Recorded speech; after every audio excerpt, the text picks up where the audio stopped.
திமுகவில் தாம் இணையவில்லை என்றும் லட்சிய திமுகவை கலைக்கவில்லை என்றும் விஜய் டி ராஜேந்திரன் தெரிவித்துள்ளார். சென்னையில் இன்று செய்தியாளர்களை சந்தித்த போது அவர் இவ்வாறு கூறினார். நீ லட்சிய திமுக ஏன் கட்சியை வச்சுட்டு கஷ்டப்படுற? நீ திமுக சேர்ந்துன அப்படின்னா அது லட்சிய திமுக கலைச்சிட்டு சேர்ந்தன, அது மட்டும் வேணாம் தலைவர. லட்சிய திமுக என்னால் கலைக்க முடியாது. ஏன்னா அதோடைய லட்சிய ஏன்னா தாயக மறுமலர்ச்சி கலைச்ச கழகம் மாதிரி இதை கலைக்க முடியாது. ஏன்னா லட்சிய திமுகவுடைய நிர்வாகிகள்லாம் அவங்கள்ட்ட கேட்காம என்னால் எந்த முடிவும் எடுக்க முடியாது அப்படின்னு நான் புத்திசாலித்தனமா சொல்லிட்டேன், நான் சாதுரியமா சொல்லிட்டேன், நான் ராஜதந்திரமா சொல்லிட்டேன்.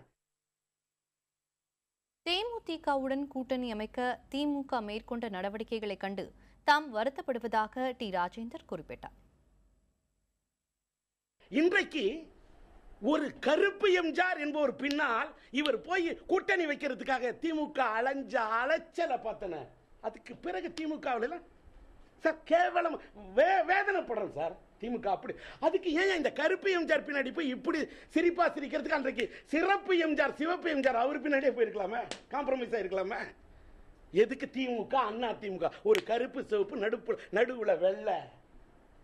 காரணம் ஒரே ஒரு புள்ள, அன்னைக்கு மூக்கா முத்துங்கிற ஒரு புள்ள. அதனாலதான் கலைஞருக்கு அந்த தொல்லை.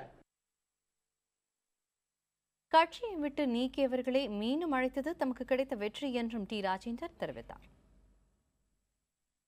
3 ரூபா உறுப்பினர் அட்டையை புதுப்பிக்கவில்லைன்னு ஒரு புதினமான காரணம் சொல்லி தான் திமுக என்ன வெளியேற்றினாங்க. அப்படி இருக்கும்போது இன்னைக்கு திமுக தலைமை கழகத்திலேருந்து எனக்கு உறுப்பினர் படிவத்தை கொடுத்து நீ கையெழுத்து போடுன்னு சொல்றாங்கன்னா அதுவே எனக்கு கிடைச்ச வெற்றி.